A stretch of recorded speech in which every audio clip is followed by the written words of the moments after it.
adapt our content to international languages. And we're not just translating, we're adapting them. We actually hire a local voiceover actor, we hire a local producer that knows the content. We give them all the data, and then they start to basically put out the videos. They'll do some editing if it's not culturally appropriate. And we of course translate the script as well.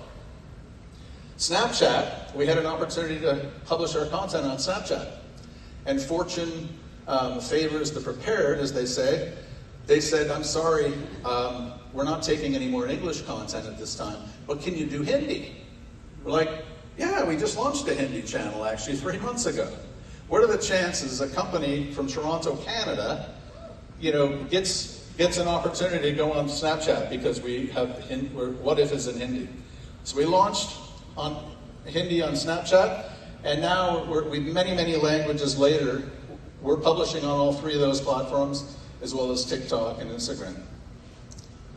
But we decided to go all in on What If. We had the web series, we had the international languages, we started to produce e-commerce products, we had hats, mugs, shirts.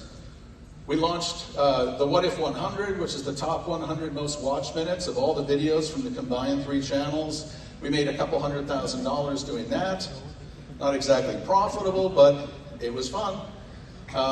We launched a podcast. We launched What If Kids, because our fans kept saying, you guys move way too fast and you talk about too many big ideas. Can you slow it down? We really looked into how do we talk to 6 to 9-year-olds. If we're going to educate the world about science and the humanities, we've got to start younger. So we're really proud of that. And we also partnered with an organization called Thunderbird in Vancouver, Canada, who's working hard to bring What If to the big screen. And they've hired Brad Payton, Hollywood director, and Mikio Kaku of The Futurist, to look to bring What If to the big screen, and we're hoping to get a green light later this year. But rather than rest on our laurels, we don't want to be a one-hit wonder. We built a show development team in late 2020. And we came up with this concept that we're going to develop a ton of new brands, and we're going to test them. Test. We had this format. We said, each brand needs to have hundreds of potential story ideas, because we publish every other day 196 videos a year. They have to be able to be adapted into international languages. There has to be lots of signals already in the data we have, and this became our format.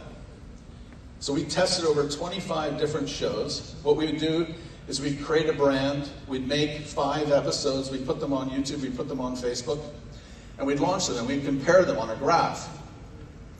The first one was How to Survive. And How to Survive was born out of failure. We had a show that we branched off of What If called According to Science. And after 60 episodes, we had to kill it. But inside that was a whole bunch of videos about survival that did really well. So that became our second show. Now it's published in 5 or 6 languages.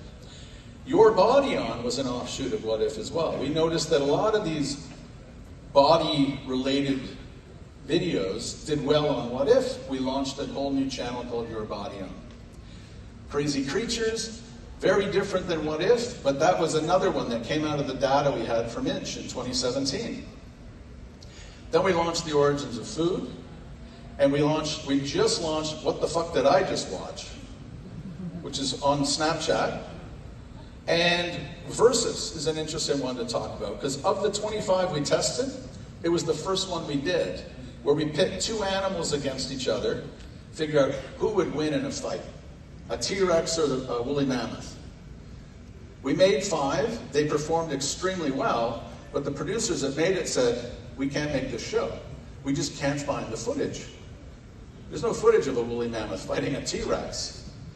So innovation is something we've really had to lean into, and we're using the Unreal Game Engine to basically create landscapes, bring in 3D objects, and now record footage in HD of these 2 animals fighting each other.